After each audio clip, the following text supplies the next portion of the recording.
take a look at these two photos. If I asked you to pick the one that was created with the more expensive camera, well, you'd probably have to take a wild guess. So if you can't tell in the final image, how come some cameras cost a couple of $100 whilst others can go for more than $5,000? Let's be fair, right? That's only the camera body, never mind all of the lenses and all the other accessories that most photographers end up buying. Now, obviously, better camera gear doesn't guarantee better results. That's mostly down to the photographer's skills and their photographic vision. So, what is the difference that makes expensive cameras expensive? Well, there are a couple of reasons why this camera costs much more than this one, but first we've got to face an unpleasant truth.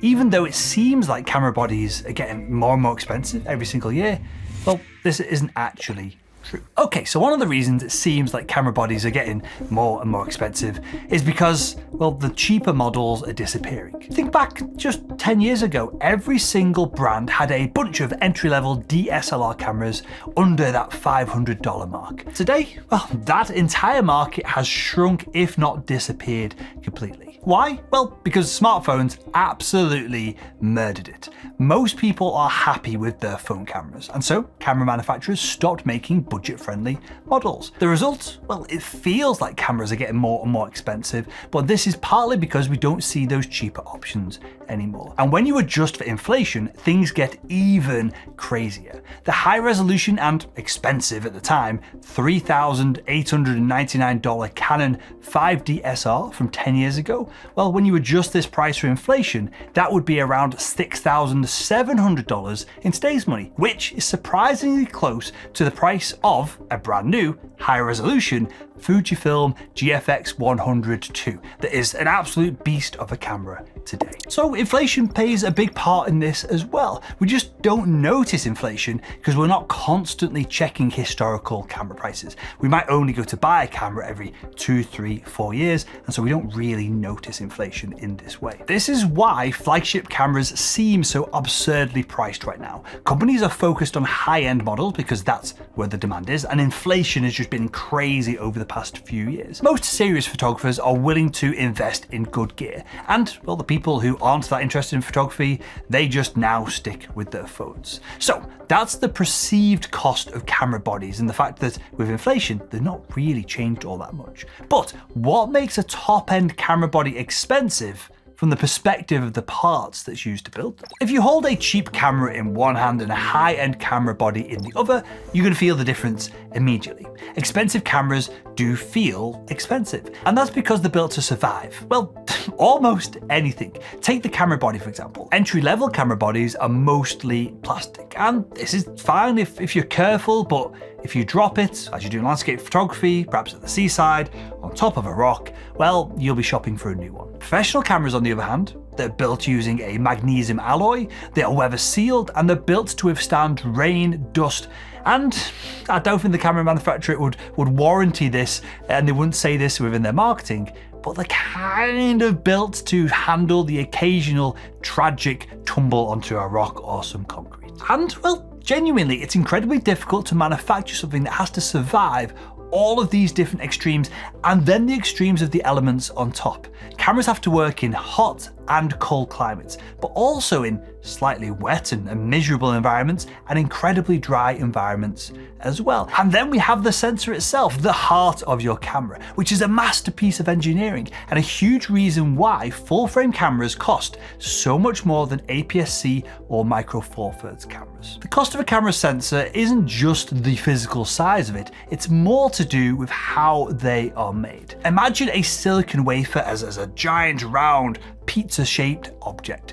Our camera sensors are rectangle slices that are cut from this larger silicon wafer. The bigger the slice of sensor that you're cutting from your pizza wafer, the fewer of them that you're going to be able to cut, and so you end up with a lot more wastage. Additionally, because a full-frame sensor takes up around 3.3 times the space of an APS-C sensor, the defect rate of full-frame sensors as they are on this silicon wafer is much higher because of the physical area that they have. It's more likely to have defects within it. So, and well, I'm making these numbers up to visualize this for you, but let's say that we can pull 100 APS-C sensors from one single wafer of silicon. If 5% of them are defective, then we've still got 95 sensors to sell. But for a full frame sensor, if we start with the same sized silicon wafer, we're only going to get 33 sensors in total, and we're probably going to be at a defect rate of 10% or more, and so we just lost another 3 of them. This physical process alone makes a full frame sensor at least 4 times more expensive to produce. So a crop sensor might cost $150, whilst a full frame sensor jumps to $500 or even more. And that's just the manufacturing costs. Once you factor in the margins for the chip manufacturer, that price gap might grow to $600–700 just for the sensor. And if you think full frame is pricey, medium format is a completely different level. With production numbers in the thousands rather than the millions, costs skyrocket even further. That's why you'll see medium format camera bodies pushing $5,000, $10,000, $30,000, because the silicon processing is just so much more demanding. But hey, it's not just the technology that's expensive. Let's take a look at what it takes to innovate in the industry, because if you've got a boring camera that doesn't work very well, no one's going to buy it anyway. This is slightly controversial, but have you ever wondered why your old DSLR camera still takes great photos compared to perhaps your fancy mirrorless camera that you bought and you treated yourself to recently? Well, it's because camera technology tends to improve and move very slowly. It takes camera companies years and millions of dollars to research, test, and tweak every little component before they've made enough progress to release a brand new camera body. Think about autofocus, for example. Older cameras used to take a little bit of time. They'd only have a small number of autofocus points within the viewfinder when you're taking your images. And now with a high-end mirrorless camera, they can track literally a bird's eye as it flies past you mid-flight.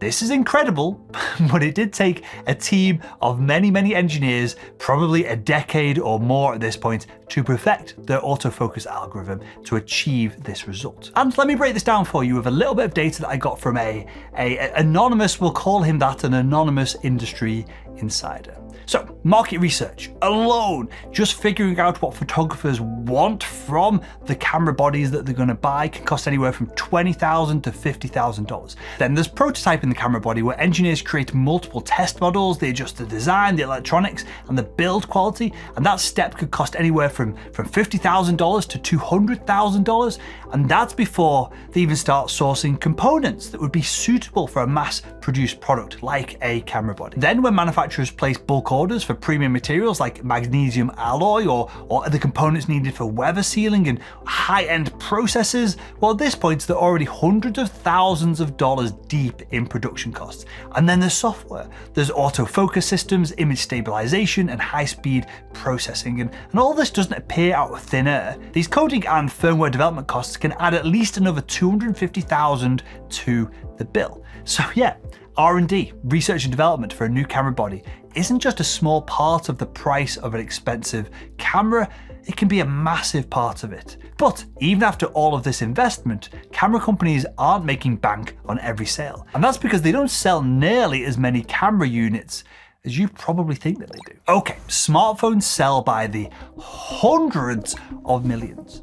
Cameras? Well, not even close. If you've ever wondered why iPhones get cutting-edge camera technology before the actual cameras do, this is why. Apple has literally got the budget to develop new sensors, image processors, computational photography tools, because, well, they're going to sell 1 billion phones that use this technology over the next decade. Canon, Sony, and Nikon, well, they're lucky if they sell a few million bodies in an entire year. And let me give you some real numbers here. In a Nikkei industry report from 2023, Canon sold just over 3.3 million units. In second place, Sony sold around 2 million units, and Nikon followed in third with around 800,000 units. And, well, for context, Apple shipped 77 million iPhones in just the last quarter of 2024. So for the camera manufacturers, this means small production runs, which means higher costs per unit.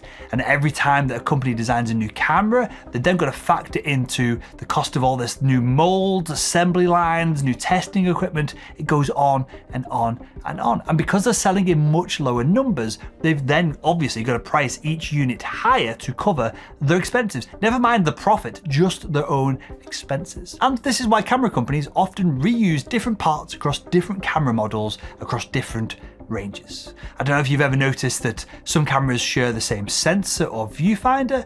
This isn't because camera manufacturers are lazy, it's because making a brand new sensor or a brand new viewfinder for every single model very quickly gets stupidly expensive. So yeah, where we are right now with camera manufacturing and the photography industry in general, camera manufacturers aren't exactly rolling in cash. But that doesn't mean that they are not spending a fortune to convince you to buy their products. For just 1 second here, imagine that you're the CEO of a camera manufacturer.